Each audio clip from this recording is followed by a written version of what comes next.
నమస్కారం. ఇప్పుడు మన కేంద్ర ప్రభుత్వం జీఎస్టీ మీద తదుపరి నిర్ణయాలు తీసుకుంది కదా, దానిపై మీ అభిప్రాయం ఏంటన్నా? చూడండి, కేంద్ర ప్రభుత్వానికి పాలన చేత కాదు. ఎందుకంటే జిఎస్టీ పెంచేది వాళ్ళే, మళ్ళీ తగ్గించేది వాళ్ళే. ఇప్పుడు ప్రజలు ఇప్పుడున్న ప్రజాస్వామ్యంలో ప్రజలు చాలా చైతన్యవంతులు. ఎందుకంటే అందరూ 60-70% చదువుకున్న వాళ్ళే. ఎందుకంటే జిఎస్టీలో మేము మిడిల్ క్లాస్ వాళ్ళకి తగ్గించాము, హై క్లాస్ వాళ్ళకి పెంచాము అన్నట్టుగా మాట్లాడుతున్నారు. ఇది సరైన పద్ధతి కాదు. అది వరకు పెంచింది వాళ్ళే, మళ్ళీ ఇప్పుడు నిత్యావసర సరుకుల మీద 18% నుంచి 5% వరకు తగ్గించుకుంది వాళ్ళే.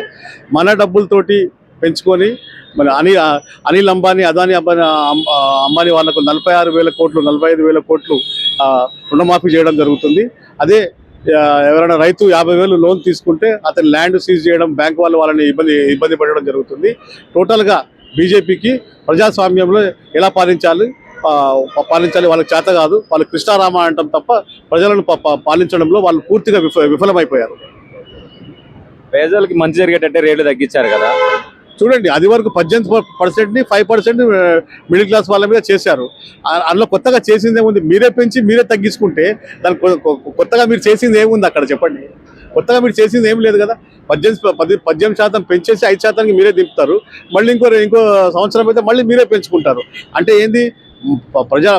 ప్రజల సొమ్మును ప్రజల మీదనే భారం మోపుతూ మీరు పాలిస్తున్నారు. ఇది సరైన పద్ధతి కాదు. మెయిన్ ఏంటంటే పాన్ పగాల మీద, సిగరెట్ల మీద పెంచారు కదా. 40% పెడితే కొంటారా? చూడండి, ఇప్పుడు 40% పెంచావా, 18% పెంచావా అనేది విషయం కాదు. అందరినీ దృష్టిలో పెట్టుకొని పాలన కొనసాగించాలి. బీజేపీకి ఫైనాన్షియల్గా దారిద్ర రేఖ నుంచే ఉన్నత వర్గాల వరకు అందరూ జిఎస్టీ కడుతున్నారు.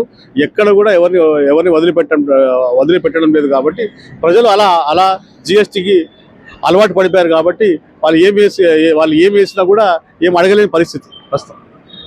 సో ఏది ఏమైనా బీజేపీది సరైన అవగాహన లేదు అది పాలన పట్ల. వాళ్ళ ఫైనాన్స్ మినిస్టర్ కూడా మొదటి నుంచి జీడిపి కానీ ఏదైనా చూసుకుంటే మటుకు సరైన వాళ్ళకి ప్రజాస్వామ్యం తెలియదని నేను భావిస్తున్నాను. ఇప్పుడు ఈ జిఎస్టీ తగ్గింపులు పెంపుల వల్ల దేశానికి ప్రయోజనం అంటారా? అభివృద్ధికి ఎట్లాంటి ప్రయోజనం లేదండి. ఇప్పుడు 5%, 18%, 28% దాకా వచ్చి మళ్ళీ ఇప్పుడు 40% పెంచుకొని ఎట్లా ప్రయోజనం ఉంటుంది? ఇక్కడ మీరు ఎవరికి ఉద్యోగాలు ఇవ్వరు, ఎవరికి వ్యాపారం మార్గదర్శకాలు చేయరు, ఎవరికి సెంట్రల్ గవర్నమెంట్లో ఉద్యోగాలే బంద్ అయిపోయి 10 ఏళ్ళు అయిపోయింది. మీరు ఎవరికి ఏం చేసినట్టు? ఇప్పుడు సామాన్య ప్రజలు ఉద్యోగం మీద ఆశ వదిలేసుకొని అందరూ ప్రైవేట్ వ్యాపారాలు, ప్రైవేట్ ఉద్యోగాల మీద పడ్డారు.